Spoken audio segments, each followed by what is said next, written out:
Now, the other big part of the AI story, obviously, last year was around the industrial complex. The power producers and anything almost related to that had a tremendous run. Industrials are coming off a record close. Caterpillar is one of the best performers in the entire market last year, in part because of that story. You do have other names. I'm really interested to hear the reasoning behind a sale of yours, Stephanie Link. One of the names that you frequently mentioned throughout 2025 that you had owned and loved and now have sold, and it is Eaton. What gives? I still like Eaton. They're doing a very good job. I am up to my eyeballs in the industrials playing on the AI, data center, grid, and power themes. We've talked about this for 2.5 years, and I've done quite well with Eaton. I've done quite well with Quanta Services, GE Vernova, Vertiv, Rockwell. I'm looking at these names and I'm thinking, what do I like the best? And the one I like the best, the one I've been adding to, and we talked about it in December, was Rockwell Automation, because I think it's very underappreciated, and I think robotics is in the second inning. And so I was taking money slowly out of Eaton and putting more into Rockwell. Rockwell proved themselves that they were able to expand their organic growth last quarter from 3% in the second quarter to 13% in the third, and I think it's going to continue to expand. And you have a new CFO who's focused on margins. So I think there's more operating leverage. I think there's better earnings growth. I think it's a little less discovered and a little cheaper. Eaton is wonderful. It's a great company. So if I owned it, if I only owned it on this theme, I would hold it. But I just prefer all of these other names. And some of these other names have gotten hit in the last couple of weeks. And so I want to add to them as well. So fundamentals are still fine. I just prefer the others. I don't know. I think there was an earthquake with the talk from Jensen Huang surrounding the Rubin chips and the effect that it has on data cooling. There's 5 stocks that got punished yesterday. Training Technologies, we own it in the ETF.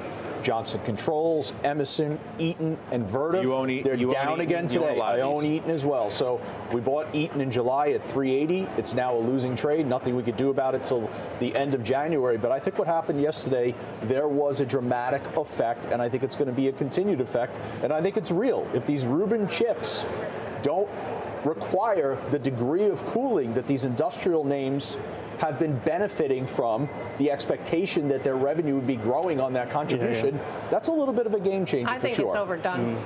I think it's way overdone. When you look at the backlogs of all of the companies that we're talking about, even Eaton, right? Even Eaton, their backlog, their North America electrical backlog, up 20% last quarter.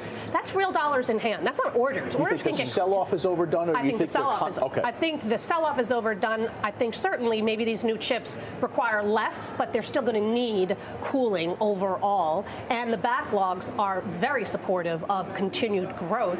Same with Vertiv, with their backlog up 30%. Same with GE Vernova, with their backlogs up 33% across the board. So to me, if these are huge numbers, Joe, you know that, and that's better visibility. So let them sell off. That's going to be your opportunity to add to them. They are, but when Jensen Huang speaks, he usually is pretty confident and pretty accurate in what he believes. So those Rubin chips, they do have some powerful effect on cooling. All right, so we'll follow all of that. We've been documenting for all of you the strength in healthcare to end 2025.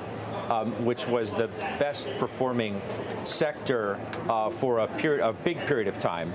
It's up 16.5% in 6 months. It brings me to another purchase of yours, another move of a stock that you've liked and you have consistently added to, and you are again, and it's Zoetis. Yeah, it was a horrible stock last year. It was down 23% in the past year. Very surprising for a company that's in an industry with 3 players and they have a 20% market share. And I think the total addressable market, if you include retail and services across the board of animal health, it's a $200 billion total addressable market by 2035.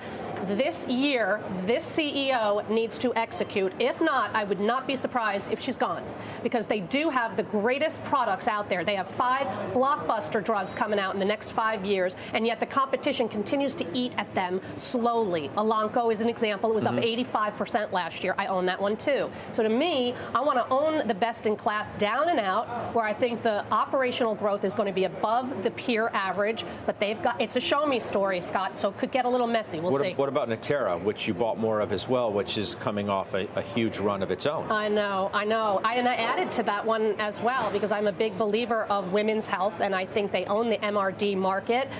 They're growing double-digit earnings. I think their gross margins only maybe 10 years ago was something like 40%. They're 60% today. I think they're going to get to 70% as their goal. I think there's a lot of operating leverage and a ton of growth. Talk about total addressable market in the spaces that they're in. This is one of the best diagnostic companies out there.